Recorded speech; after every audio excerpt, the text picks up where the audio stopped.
Good evening, Tuss. Thank you for being here today. It's okay. And you are a super flyweight world champion. I am, yes. Do you want to tell him in what sport, though? Right. You're going to have to tell me. I have very little knowledge about boxing, but you're well known to the boxing field. Yeah. Tell us all about you. Well, I'm a world champion, I say, world champion in boxing, in the super flyweight division, professional boxing. Been boxing most of my life. Started at the age of 10. So I boxed as an amateur growing up with a few friends here, close friends who are like my brothers. We joined a local youth club, which having a conversation with you earlier, you're quite aware of it. In Bradford, it was probably one of the most renowned youth clubs. Kept the kids off the street, which was our main aim first. And I was one of those energetic kids that couldn't sit still. So I was involved in a lot of sport in schools. So I initially started there from the age of 10. It started as a hobby, as a pastime to stay fit. Then from there went into a more of a passion, and now it's become a full-time job. So yeah. So out of all the sports that you could have possibly picked, cricket, football, why boxing? Well, I picked them all. That's what I say, at that age, at 10, 11, 12, up to the age of 16, even all the way up to possibly, like the last 15 years now, I used to play football at a good standard, played cricket for a league. So I played all sports. But once I turned professional, you're not supposed to play any other sports in case of injuries. But I used to still try to do that as well, which again, it'll probably come in the story, where 2 weeks before an important fight in professional boxing, I went with my friends to go play a game of football, and I broke my foot in 2 places. So doing that, again, I'm quite grateful it happened, because it sounds weird, but it taught me a lesson. Because when my trainer found out, management found out, I got a big telling off, and that could have ruined my career in boxing. So from that day, last 15 years now, I haven't touched a football or any other sport. Not that I don't like it, but I do follow it. But again, I'm 100% concentrated on my own sport in boxing, and that's what. So when you went home and told your parents, I'm sure, that you were going to be doing boxing on a professional level, what did they have to say about it? Before I even get to the professional level, listen, I come from a background where my parents are very, very religious. Bless them, my mum and dad. They would always, like any parent probably, why are you choosing boxing? Boxing is dangerous, you can get punched in the face. And going back, it sounds funny now, but when I started at the age of 10, I just went to a local youth club. But it was a small room in the corner, which I got drawn to. There was pool tables, football, table tennis, there's anything I could choose. But I got drawn to that one room where they were doing boxing. And for me, I just got drawn to it for some reason. And I just wanted to do that. But when I joined and my time came, the only person in my family who I told initially was my older brother. And he was like my mentor, who drove me to the gym and said to me, yes, I'm backing you, you join. But my parents, I hid it from them for the first week or two, because I used to come home with a bust nose or a bust eye. But again, call it silly, call it weird, but I had that kind of drive, that enthusiasm that, every time I got a little bit, like a bus nose, I'll come home tired of. I used to have that. I used to like a challenge. So it made me go back the second session, and for the third, and for the fourth, and it ended up to where I am now. And then eventually, your parents kind of like, they sort of support you with boxing and sort of agree that this is the clear path that you chose. Absolutely. One thing that my parents did, they never said to me what to do, because they understood as long as I was respectful, I'd grown up with the teachings that they gave me, and I had respect for other people and my elders. They were happy for whatever I did, and they did support me 100 million%. But it's a different kind of, I would like to share this with everyone, because sometimes people think supporting someone, whether it's especially in the sporting field, they think they have to drive them to their venue, they have to drive them to the matches, they have to drive them somewhere, they have to be there in attendance. No. I come from a religious background. I would never put my mother or father in that situation, because me personally, and I think everybody knows what the environment and the society is like, or the arena is like when you're boxing. You get alcohol served there. You get people who are dressed probably inappropriate for our kind of community, swearing, loud noise, aggressiveness, fighting sometimes. So I would never put my elder parents in that situation. But that's not taking nothing away, because whenever I used to fight, my mum used to be on the jinamaz, on the prayer mat, praying day and night for my fight, for my success, and so was my dad. He never missed a prayer in his life. And Allah Bakshish, hopefully he gets, may Allah give him Jannat. He just passed away 4 years ago. So for me, it was a big thing to have their support. And all they said to me was two things in life. And that was starting from the age of 10. Oh, dear. Islamic studies are most important. Do your namaz, roza, respect, and keep up with your education. You do that, and you're more than happy to go and do your sports, and we'll support you 100%. And that's what happened. And that's what I did in life. Thank you for learning that. I suppose you just talking about the fundamentals of faith and how the foundations have been built by your parents being really strong and how that's kept you on the straight and narrows. Now, I just want to go back a little bit on the discussion that we had earlier on about you growing up in a deprived area of Bradford. And I was just saying that I worked Yeah. you've very little about it. So Darlington is quite deprived. And for someone like yourself who's come out that's successful, not because you were privileged, but you worked hard to get where you did. How do so you've just told me that you've got something called the TKCBA, Yeah. Tasif Khan Community Boxing Club. which is great because tell me a little bit about that and how you empower other people and young children to really achieve the dream. Well, really, it comes from the story of boxing. When I started boxing, the youth club we started, and I keep saying we, is because in this journey, especially in my boxing journey, and probably a lot of my grown-up life, and even now, one of my good friends, Nisa, who just sat over there as well, but he's like my brother. But we've had that, we can share that journey from a day one, where we went to the youth club together, and we've grown up together, and we always had that dream that, listen, look what the youth club's done to me. That youth club, what people see as a youth club, or it was police boys, or that's what it was called. And we did some boxing there, table tennis, playing little sports. Mainly, it kept us off the street. We went to school, we come back. Like I said, my journey was going to school, coming back, going to the mosque. That was paramount. Once I've done that, I'm allowed to go to the youth club with my brother and enjoy myself doing some sports for the few hours. I chose boxing, but still, all we wanted to do at that young age, me and Nisa, we used to walk down to the gym at a young age, and I used to call for him just up the road in Girlington, and we used to walk down to now just picture this for a minute. 10-year-old, two 10-year-old children walking down to the gym and then coming back at 9 o'clock in the evening. And we used to always talk, boxing, we're going to turn professional, we're going to do this, we're going to do this. And then once we're done with boxing, we'd open our own gym like police boys. And this was the chat at that age. So, cut a long story short, whichever way our life took us, the pathways, I was still involved in boxing. I went on in my journey. Nisa went on in his journey, which diverted a little bit. He got taken on the wrong path, like come back to it. And now, mashallah, has become a successful business entrepreneur and now in the gym with us. But ultimately, we came back to the same journey where we sat together one day. And I think it was over here in Chatachai with Razak, our friend. We sat in here and we said, look, opportunities come. It was during COVID time. And we just wanted to do something where my kids were sat bored, his kids and all our kids, all our friends. It was the isolation time. And that's where it started, the academy. Initially, I would have wanted to do it once I'm finished from boxing in terms of competing myself. But because the opportunity came where we've always been community driven, living in the street. So, you hear that saying, in the community for the community. So when we see our kids, not just our kids, our neighbours' kids, our friends' kids, and we've seen them all and we thought, you know what, let's just all get together. We haven't seen some of them for a long time. On a Saturday, what are you doing? We've got a friend in Manningham who had a gym. In the back of his gym, he's got like a matted area. He said, no, why don't we all meet up there, bring your kids and I'll bring some pads, gloves, and me and his son, we'll take you on pads and we'll do some pad work, or we'll use the grass area because it was lovely weather. And that's how it started. From 10, 15 people, we had other people coming in, oh, can we join? So the aim was always there to own and open in a gym. But how quick it went from there to saying, right, okay, this opportunity has come now. Then our own space came available in town centre. And because the venue was in a city centre location, like Police Boys a bit, where it gave opportunity to all areas of kids. So it was no kind of, it's on to BD7, BD3, BD8. Because we lived in the area where there was them kind of gang warfares and them riots between each of them, fights between each other because of which area they come from. But within that gym, we never seen a conflict. All down to our teaching of our trainer.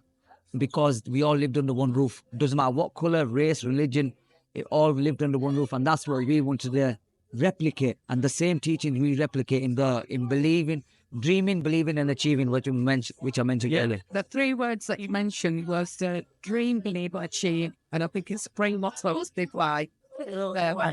So awesome. When these young people come to you, and you said that were you a teacher back there? Were you a teacher? Teacher, right. Teacher, so fantastic. You could be a teacher to these young people. You could be 101 things. Some people look at you as a role model, as a father, as a brother. So I think what I was going to ask is the police boys, taking you back at police boys, the club that you sort of used to attend. Yeah. Who was that one person that believed in you and you still remember till this day? We all have somebody like a teacher that we think. Mr. Allen. His name was Pop Allen, and I just mentioned him previously. But yeah, he was our mentor, and it doesn't matter. He's not just my mentor. Even people who didn't really pursue boxing or go on further, because Mr. Allen's background was a teacher in school as well. So his mentor, his ethic behind opening that gym or doing the gym or training kids was ultimately not to create world champions. Bonus if we do, like we did, and there's another one, but keep kids off the street, to give them good life skills, give them discipline and show them respect and make them learn a bit of respect to do it at home and everything, and really make them a good members of the community. And I believe that's what he did with us.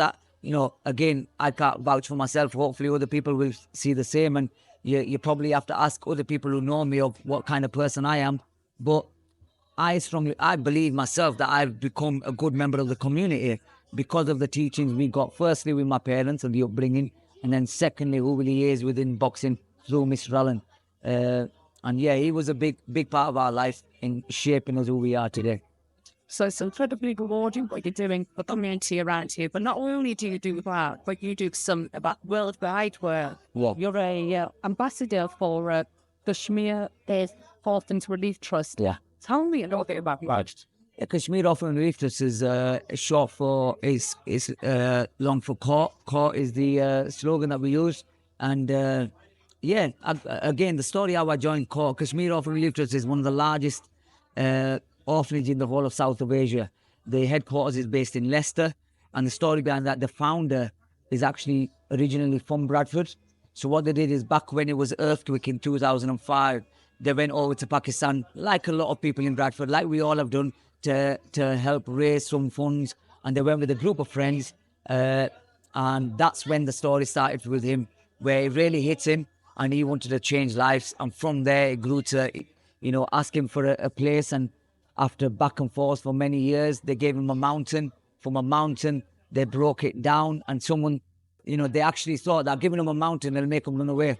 But it took him a year to come back to Bradford, and Bradford was the hub where they raised a lot of money. They chopped the mountain down, and now, mashallah, they've got one of the central hubs now for Pakistan, Kashmir even, where a lot of people go to visit the place on what it is. And like I said, for me, I get asked to go, and I'll say this openly on camera, mashallah, alhamdulillah, I'm happy for a lot of charities who are doing good work, and I'm sure there's many charities out there.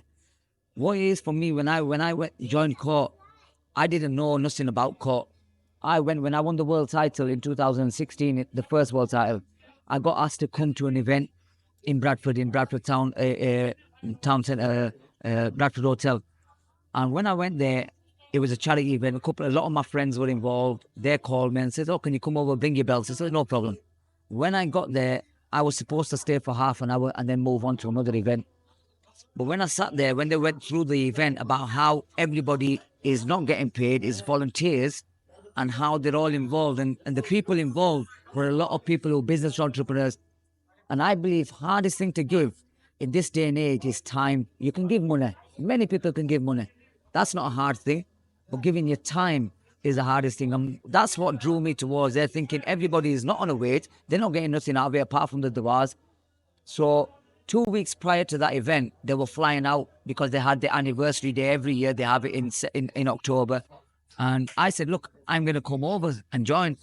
So I don't want to say anything that I want to be part of CORE, because for me, I had to do my due diligence to make sure everything's correct in my perspective, because I had to be careful in my boxing career, who I tag my name to and everything. So open book it was, caught, found it, everything. Said you can come and see everything for yourself and come and enjoy it with the kids. Kids will love it.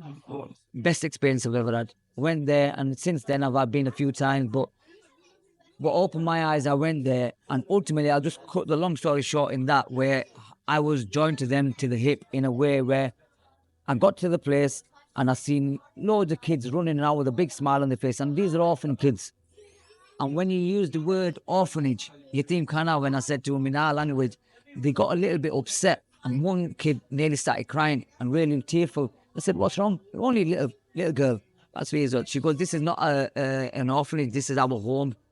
And that's what made it for me, really. So since then till now, I've, again, everything they've done, and I think it speaks for itself. In anywhere you go, anywhere I've been, anyone I've spoken to, there's nothing but positives. And I'm glad I've shared that journey, because my dad always said to me that helping an orphan, it goes a long way, in any kind of way. So mashallah, yeah, that's the journey why I took with that. There, how many children does this order? 500. I think it's just short of 500 now. They've got a 500 capacity for a male's hostel, and a 500 capacity for a female's hostel. So they've got a capacity to increase, and now they've opened their second court complex in Swabi, which is in the North Pakistan, near my side, where near Peshawar. So, well, that's a really interesting time. It's actually the first charity that's actually where you've got the army was actually supporting it in terms of the on the governing body and Pakistan, in Pakistan. So it's very, very hard to do that again, to get the support of the government. So mashallah, again, the actions speak louder than words, and that's what that's why I'm glad to be part of it. So thank you for sharing that. It gives us a different element of who. People always ask me, "What's your hobby?" Sometimes people say reading, writing, going to movies, going out, going here, going to do shisha, whatever it is. I don't do none of that. For me, this is my kind of thing where it gives me a lot of satisfaction, because I know ultimately that the praise I'm going to get is going to help me in years to come. Well, I'm just going to say that nobody's going to live forever. But the kind of work that you're doing is going to help you in the next life, which is the eternal life. And just getting and I'm very well aware that not everyone who's going to be watching as a podcast here all the same stuff. That must be some of the things that Taz talks about. Some of the words you would have said, it's from an Islamic perspective. So bringing you back now to you.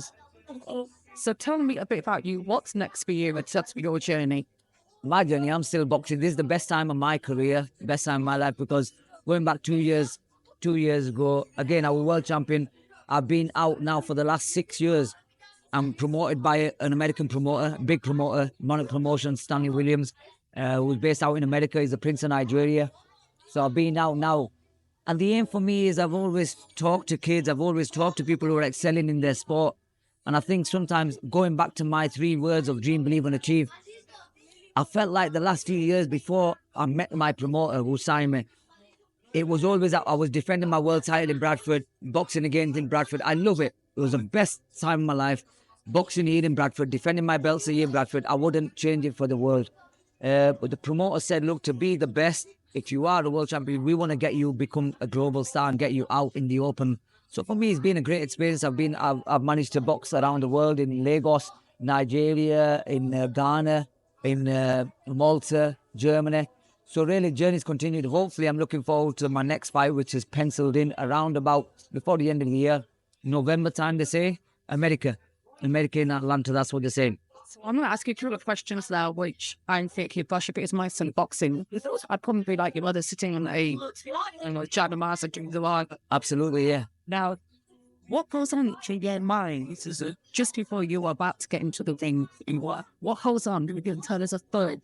No, I can tell you, my mind, the thought process for me now has definitely changed since the last 4 years, and I'll explain why. Previously to the fights, my thought process is always, it's a lot of nerves. People say nerves. Sometimes people get it, and or viewers might. I just want to explain. Nerves and getting scared is a big difference. You need nerves to perform better because you're on the edge, you're sharp, you're elusive, you're awake, you're wide, you're alert for reactions. And boxing's a reaction sport. So for me, I was always nervous because my family's watching. I want to, oh, who's in the crowd? All my friends are here. I want to make sure I put on a performance. What's my ring entrance music going to be? What's my ring entrance, the clothing? So all them thought process, what have I done? Am I going to put this into practice? What if this happens? So everything's running through your mind. And over the years, it became, you had to start controlling your emotions, which is a big thing. Again, we've got a trainer and coach who manages that, who works with his on things like that. So that's what's going through my mind, is simply now the ultimate goal is success, winning. I try to, and what we've been taught is try to take out any negative thought that comes in, pop it away. And why I said that, that's always been my process. And then a lot of questions I get where, okay, and then why I said, well, recently, over the last few years, my thought process now has changed slightly, because people say, or is it, are you scared? Is it a difficult moment in life? Or you're fighting this guy, is this really hard? Or is this fight harder than the previous fight? For me, the answer is no, not now. Before I used to look, sometimes you won't, like all fighters, how many fights has he had? How many has he won? Who's he boxed? Okay, let's work on this technique, let's work on that. Now I've got to the process where as long as I am 100%, that's the best I can do. And I'm going to go in. Nothing in life now phases me. And the reason why is I lost my father 4 years ago. That was a big hole that's still not been filled. And it probably will never be filled. So for me, that was a big downfall in my life. And I know that what I was doing, I'm becoming world champion and being the community champion, role model, as you say, in the community, it made my dad and parents and family proud. So that's why I wanted to carry on getting success for them in their name. But secondly, once I lost my father, I came home, we came home, and again, I've got a mother at home who's got dementia. So losing my father, coming home, and at the time when I just lost my father, then my mother forgets everything. And now she doesn't recognize you. So tell me anything now, if the viewers have got anything where that is harder than a fight. For me, that was the hardest thing. You lose your father, you've buried your father, you come home, and now your mother doesn't recognize you. She's with us, alhamdulillah, and that's our happiness. You know, whether she recognizes us or not, as long as she's with us, that's our biggest prayer. So for me, that was the hardest process in life. The fights, I could fight King Kong. I honestly do not care. You know, I do not care if, knocks me out or whatever, but I'll train to beat anybody and anyone. It doesn't make a difference. But that was my hardest thing in life. No fight can match that. So as you're speaking and talking about dementia, I started to my mother. She had dementia where she got very fast. Within 10 years of dementia. Just to touch again on the sort of things that you experience and how far this case. We talk about life, we talk about money and success. There's nothing more if you're a person you want. Like I said, my father's passed away, and I just see and feel from your voice. And like you said, that collective is a gately pole, and it never will to feel disrespect to. No. I can hear you emotional about that. And you can talk about having a mother, they're alive, but they're not alive. They no longer recognize you. Totally, because I know how much that hurts. Yeah, it's hard. It's hard to say. But don't need to speak about it. I'll speak about it. Because, like I said, for me, my mum was one of those where, like I said to you, like when I was fighting, she'd always pray. She'd be the first one. She'd be sitting at the edge of the window till 2 o'clock in the morning when we come back from a fight. Regardless of the win, lose, she was more interested. Have I hurt myself? That's the kind of mother, like I said, the elderly mother was always praying. So for me, like, I don't care if she doesn't. Dementia is a word, a tag. She doesn't remember this. I don't mind as long as she's smiling and happy with her grandkids running around her. She doesn't remember anyone or anything. We don't care. As long as she's with us, that is our happiness. All of us. And I'm speaking on behalf of all our family, all my family. So for me, we just pray each day that she's with us as long as we live. And that's our happiness.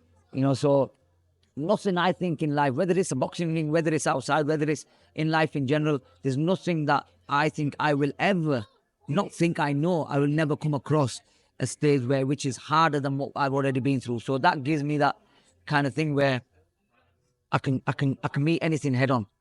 Thank you so much for sharing your story. That's what I got a little bit personal. That's what we'd like to share. Though me personally, it's about you're talking about what you just touched on in terms of materialistic sometimes. especially sport. Sometimes people go into sport thinking, I want to buy a big car, which is not bad. I want to buy a big house. I want to do this. I want to do this. I can honestly say, and there's foodie, there's riziki, I never started boxing thinking I'm going to be a world champion. Never started boxing thinking I want to turn professional to buy a big car. Mashallah, we was given a lot before we even got into even having a job from my parents and all their hard work in life. But if I ever went into boxing, especially boxing as a hard sport, if I went into boxing thinking I'm only doing it for the materialistic things in life, I would have never got the success. I wouldn't have been as hungry, and I would have never got to where I am today. So my message to a lot of those kids out there is, again, dream, believe and achieve, but you have to have that hunger. Don't follow the materialistic things, the money, the fame, the cars. Nothing should change you. A successful person, you can still walk down the road and be the same person. Look at us now. Like I said, before all this building were here, including the owner of this place, there was Mother Hubbard's. We used to come to the same Morrison's, McDonald's, come across here, not McDonald's now, but we used to come over here, get Mother Hubbard's or any other places, but walk around to Morrison's and same shops. I do the same things nowadays. I don't change for nobody because it's you that makes the person, not the materialistic things that make you, if that makes sense. Absolutely makes sense. I think the message, Tasif, that you're giving to our audience today is deeply driven from faith, being and listening. Yeah. And for the values that the parents have instilled in you. It's irrespective of where you've gone in life and what balance you've had, what money you have.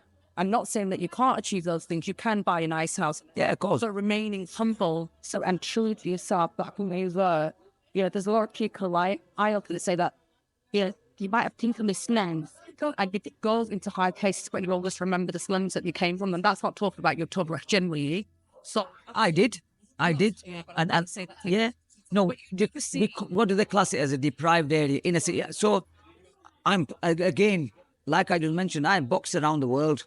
Whenever they ask the question, many people who don't recognize Bradford, they call it Leeds, or they say you're from Leeds, generally, especially when people who are fighting or sports suspects, or when people are traveling around the world. I've never shied away from saying I'm a British-born Pakistani, because I know I recognize my background. I recognize where I'm from. So, that message about where would you like to box, I always get asked that question as well. What would your ideal, where would you like to box in your, if you had a choice now, which country? We know America's a big venue, a big place for boxing. For me, I'd like to box in my own country, Pakistan, which was nearly going to happen until all the politics kind of thing. But it was going to happen well, it's never been done before. No Pakistani, British-born Pakistani, has defended a world title there in Pakistan. And that was a place where, Allah Baksha, if my father was alive, that was the main reason why I wanted to box there, so that my family could comfortably go to a place to watch me compete or fight, where they're in the comfort of, they won't feel out of place, and respectful for them to sit down. And that's why was one of my biggest reasons to fight in Pakistan, to have my father sitting ringside where he can see his son box. Yeah, go. But it's all in Allah as well. Inshallah. So thank you so much for your time. No problem. And then now we call it a wrap. Call it up. Enjoy. I've enjoyed this pink tea with badam in it anyway. Lovely.